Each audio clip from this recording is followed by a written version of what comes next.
All right. Greetings, good morning, and welcome to Mind the Moment. We are thrilled to have you with us here in our coffee house in the cloud, a place for us to gather, build community, get centered, and explore all the possibilities of this present moment. It is June 30th, 2020. 115 years ago, Albert Einstein delivered his paper on the electrodynamics of moving bodies, which introduced his special theory of relativity. About 45 years later, Einstein wrote a letter to a friend in which he spoke of a different sort of relativity, namely the interrelatedness of human beings. He wrote, "A human being is a part of a whole, albeit limited in time and space. He experiences himself, his thoughts and feelings as something separated from the rest, but the separateness is a kind of optical delusion of the consciousness, a prison which restricts us to our personal desires and to affection for a few persons nearest to us. Our task must be to free ourselves from this prison by widening our circle of compassion to embrace all living creatures and the whole of nature in its beauty." Einstein concludes, nobody is able to achieve this completely, but the striving for such achievement is in itself a part of the liberation and a foundation for inner security. Albert Einstein. I'm John Roberts from Harvard Pilgrim Health Care's mindfulness program, and I'm excited to be freeing myself from the prison of separateness this morning with none other than Jackie Johnson, professional certified coach, founder of Choice Coaching and Consulting, and a certified mindfulness instructor through the International Mindfulness Teachers Association. Good morning to you, Jackie. Good morning, John, and good morning, everyone. What a perfect lead-in for what I want to talk with you about and share this morning. Nothing gets past me, Jackie. In just one moment, I will hand things over to you to lead us in a 10-minute guided meditation, talk a bit more about what we're talking about this morning. We'll dive into some Q&A then and wrap things up just before 9 a.m. Now, for the folks at home, at the bottom of your screen, you will notice an option to open up a chat box. Please do so if you like at any time. Type in questions or comments you might have. We'd love to know what's on your mind this morning. Towards those ends, Jackie, I know there's something that you would like to ask folks to comment on as we get started, but I don't know what it is. Yeah. So I'd love to ask you, how's your heart? And if your first sort of impulse is to respond from your head, which we often do, my encouragement would be to drop down and maybe even to find a question that works for you. And sometimes it's helpful to ask it in the third person. My version is something like, "How's it going in there, sweetie?" Or honey, or buddy, whatever might work for you, but see if there's a way to really drop into how's your heart. Okay, so folks, please, if you could write a word or two or three on that, that would be great. Big thanks to everyone for taking the time to be with us and with each other this morning. Please note that when you do type things in the chat box, only Jackie and I will be able to see what you type. And if we don't happen to read your particular question or comment out loud, please know that we do read and appreciate them all. Before we close, I will also point out some other ways that you can keep in touch with us. Okay, so a few things here about that dialogue with the heart. Somebody says heavy. Somebody says gleeful. Somebody says open. For myself, Jackie, I want to say that this is an interesting challenge because when you said, try not to, go through the head, I was like, oh, that's exactly where I was going to go. So you kind of cut the path off for me. But but I noticed that there was kind of a little bit of fluttering in my heart this morning. Yeah. A little bit of excitement of being here, but also a little bit of trepidation, making sure that this desire to want things to go well. Somebody says, my heart feels light. Somebody else says, my heart feels full. My heart has moments of sadness, hope, and light. Somebody says, grateful. My heart is heavy and overwhelmed due to acknowledgement of my white privilege. Okay, well, that's that. All right, that's definitely in the air right now. So somebody else says, open to possibilities. Okay, so Jackie, let me have you take it from there and lead us into where we're headed. Yeah, thank you, John. And, in my own experience of that kind of practice, because there is that natural tendency to zoom right up to our heads, it's almost like there's a peeling of the onion, and sometimes posing the question, two or three or five or 10 times, it's like we can peel back the layers if our natural tendency is to go up there and just kind of soften into it and what's under that and what's under that. So I'd like to share some experience with a practice that's been really helpful for me recently, and it's a practice of savoring. So I'll give a little bit of a backstory. I was on a retreat in February just prior to COVID, and I had some very profound insights on that retreat around how skillful I've become at being with difficulty. And my practice has been profoundly helpful over the past several years in working with a lot of tough emotions that have evolved out of personal and more global grief. And what I realized is that I was undervaluing as I work with the difficult emotions, or not as intentionally cultivating in the way that I might a practice of savoring simple joys. From a neuroscience perspective, our brains have a negativity bias, and the psychologist Rick Hansen talks a lot about this. So we're wired to scan for threat, to protect ourselves, and taking in the good is a more intentional act. It's still very early days, but neuroscience is showing that even a few seconds of taking in simple joys, and that might include the beauty of a sunset, the scent of a flower, bird song, a child at play. I love to notice the kids across the street from me playing soccer. The other day, the dad and one of the kids were playing tennis creatively with no net in the street. So noticing these things can impact our emotions, and the science is seeming to show even hours later, and possibly in a more lasting way.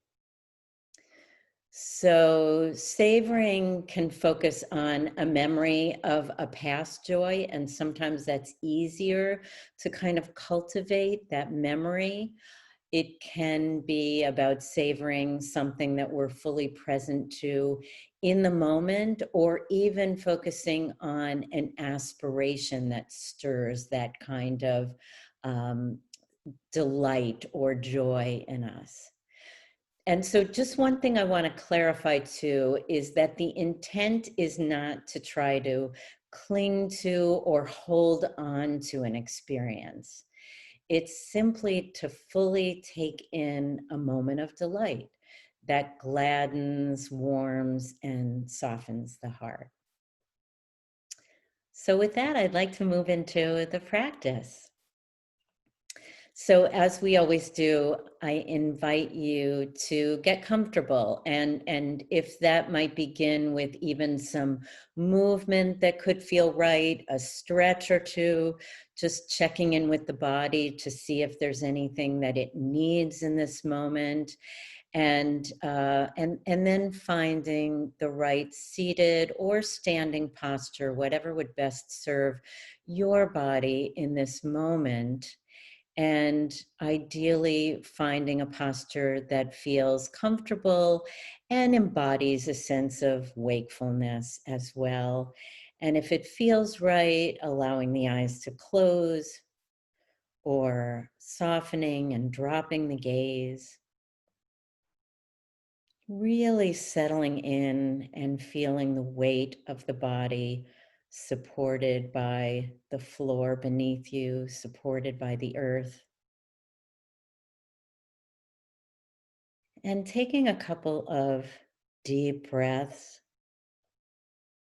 really full breaths, feeling them deep into the belly. And if there's any tension that you're aware of, lengthening, focusing on the exhale to invite some calm. If you're feeling particularly sleepy, you might give more attention to the inhalation. Just scanning the body and see if there are areas that you might soften at all, checking in with the forehead, with the muscles in the face, area around the eyes, the jaw, the neck. Really settling into the body breathing.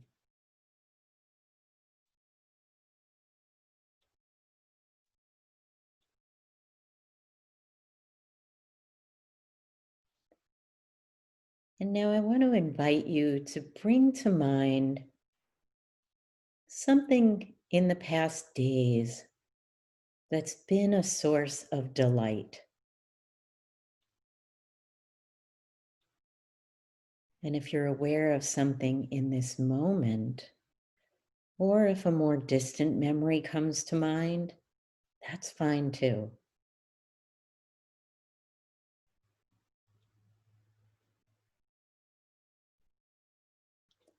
Notice the impact of this experience in the body. Aware of what stirs. Perhaps there's a warming or a softening in the heart. Just allowing yourself, taking time to rest in this experience. I sometimes experience it as a kind of bathing the heart in the gentle way of bathing a small baby with deepest care.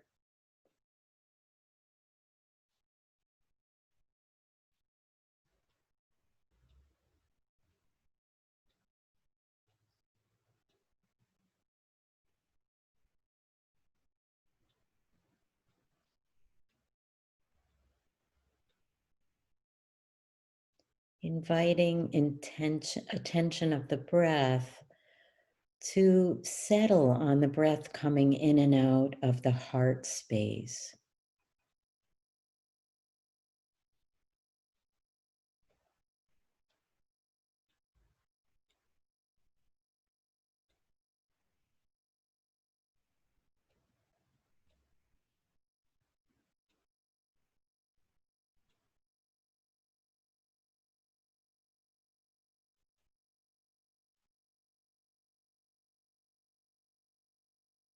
And when you notice the mind has wandered off and starts chasing thoughts or dulls in any way, it's no problem. It's just fine. There's room for everything here. And simply, if it feels right, re-evoking that image of delight and the associated sensations, the feelings in the heart.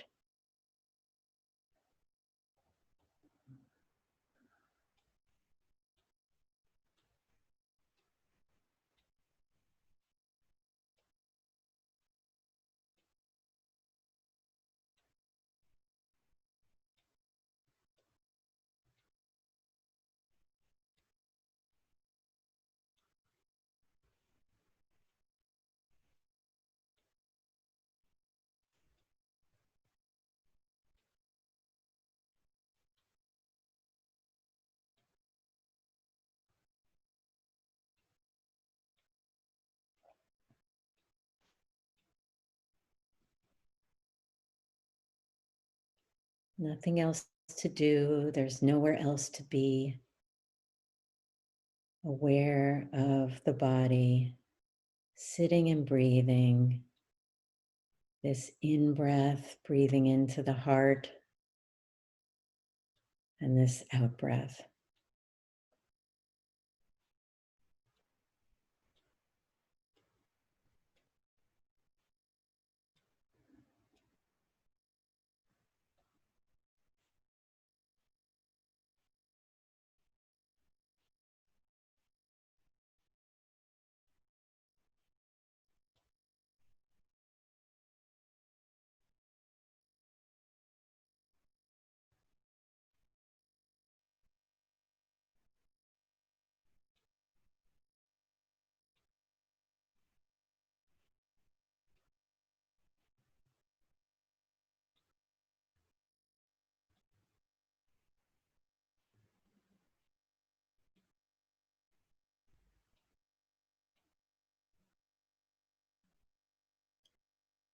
What's the quality of attention in this moment? Knowing that you can again evoke the sensations of delight.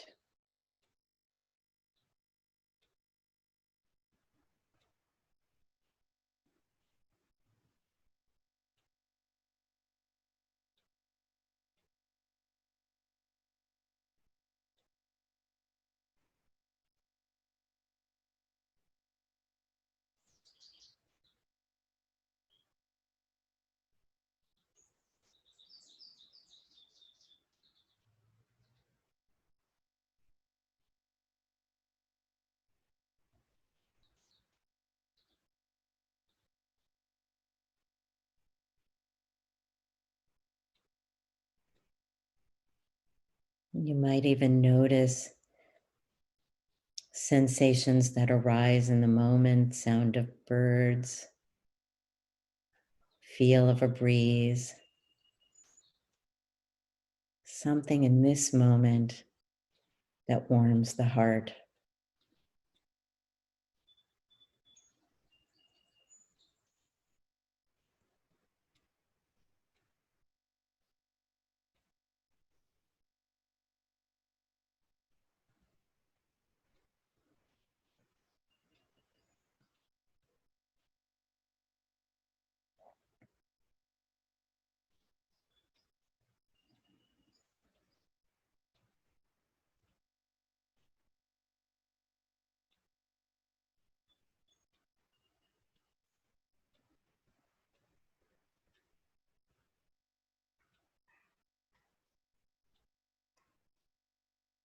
Bathing the heart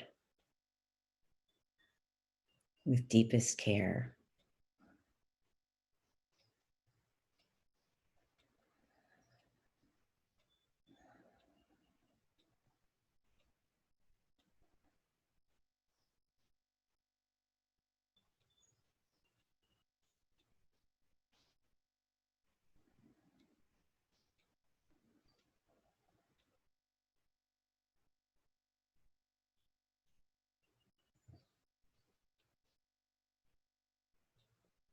I'd like to share a poem by Mary Oliver, and if it feels right, feel free to tune into my voice. And if you prefer to stay with sensations of breath in the heart, that's fine too. This is called Mindful. Every day I see or hear something that more or less kills me with delight, that leaves me like a needle in the haystack of light. It was what I was born for, to look, to listen, to lose myself inside this soft world, to instruct myself over and over in joy and acclamation. Nor am I talking about the exceptional, the fearful, the dreadful, the very extravagant, but of the ordinary, the common, the very drab, the daily presentations. Oh, good scholar, I say to myself, how can you help but grow wise with such teachings as these? The untrimmable light of the world, the ocean's shine, the prayers that are made out of grass.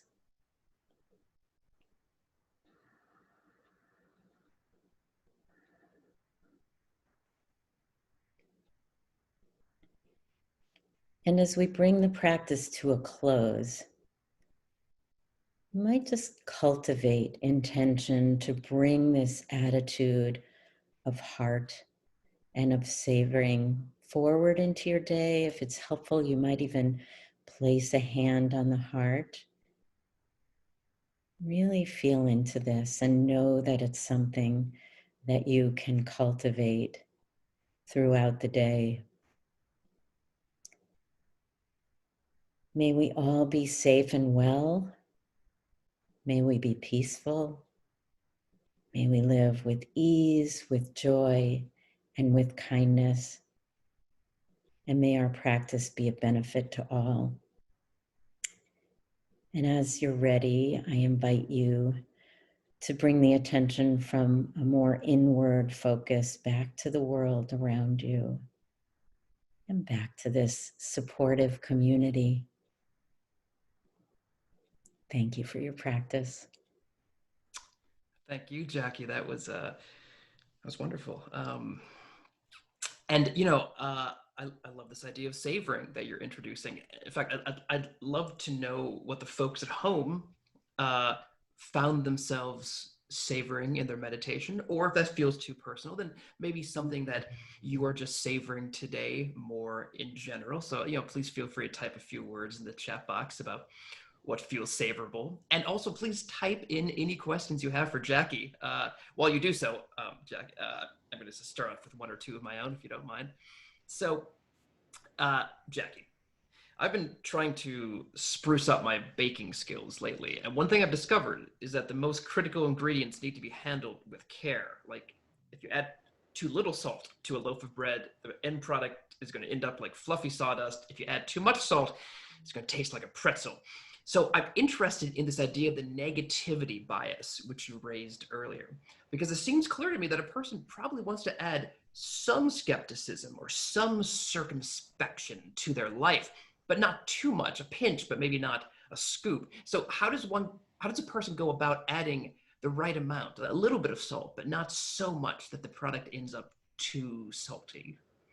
Yeah, that's a great question, John. And I think there's real opportunity, and practice affords us this great opportunity to find that right blend for ourselves, right? So that negativity bias really comes from the more primitive parts of the brain, and it's not the either or, right? Just as you wouldn't want salty but not sweet. It's really finding that right blend. Or I was thinking of the metaphor of music. You might find a note that appeals to you, but it doesn't really do very much to simply have that note and not have the other array of notes to kind of enrich our lives. And so I guess I would invite folks to really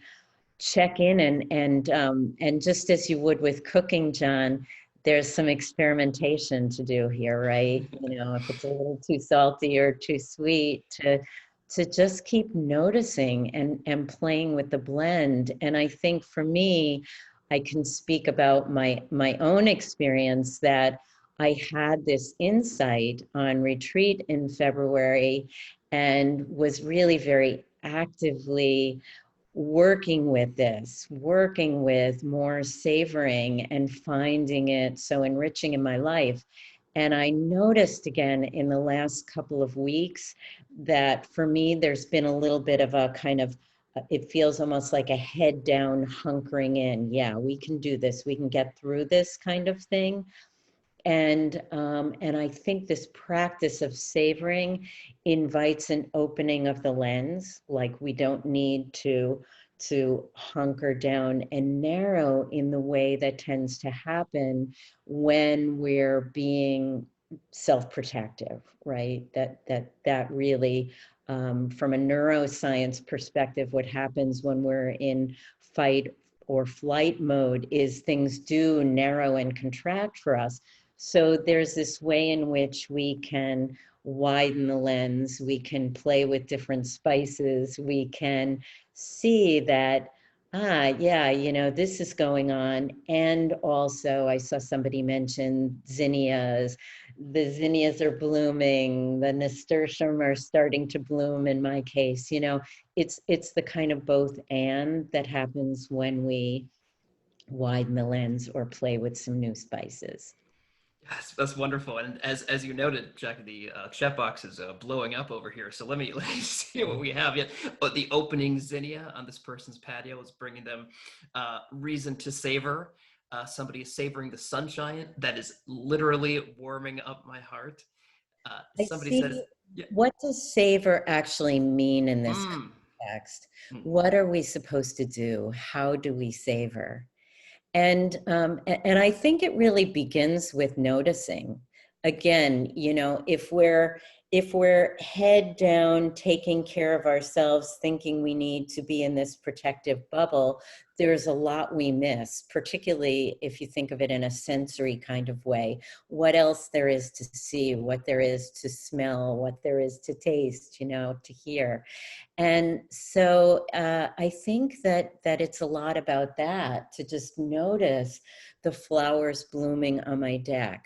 And somewhere I read, and I couldn't put my hands on it for this, but that 7 seconds of taking something in has a real impact on the brain. So don't quote me on that, because I really can't remember the source. But so it's that noticing, and then there's maybe that brief pause to not just walk by the zinnia that's blooming, but to really see it, to see it fully in all its colors. Because if we look closely, usually it's not just one color, it's not just one taste, So to really take that brief pause to take it in fully.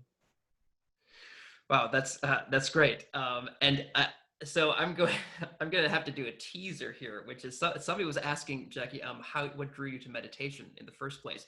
But here's the thing. I feel like I don't want to get into this with you right now, because I want to really delve into that. So here's what I will say is I promise that we're going to bring you back, and that we will maybe dig into your background with this, and also had many other things I wanted to ask you. This is great, but the richness of your answers really has filled the space in a beautiful way.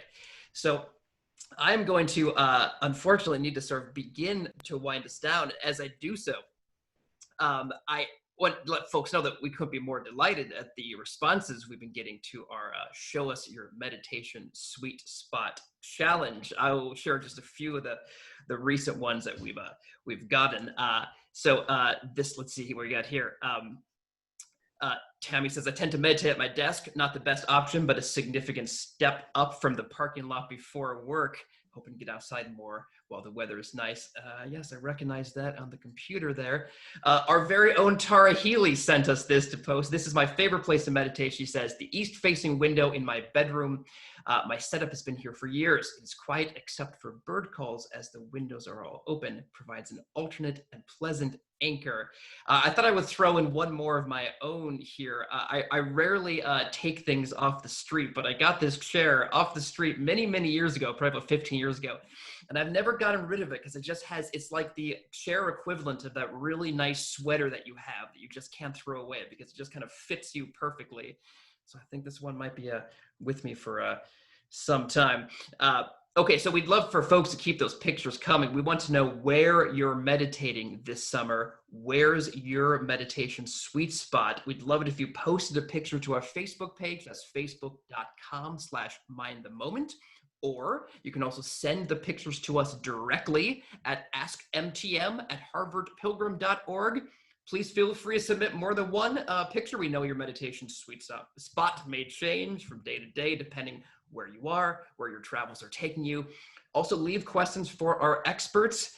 We will pass them along. We will get them answered. You can leave a voicemail at my desk number if you like. That's 617-509-7047. We will be back with you every Tuesday and Friday at 8:30 a.m. Eastern Time. That includes this Friday, when Tara Healy will be with me. You can find the links to these sessions and other resources at our main site at harvardpilgrim.org/mindfulness. And you can rewatch this session, older sessions, and introductory sessions on our YouTube page. All right, Jackie. So I wanted to thank you for your presence and your guidance this morning. And if I could ask of you one more thing, would you mind sharing with us one resource that you think that people might find especially useful as they continue to grow their practice?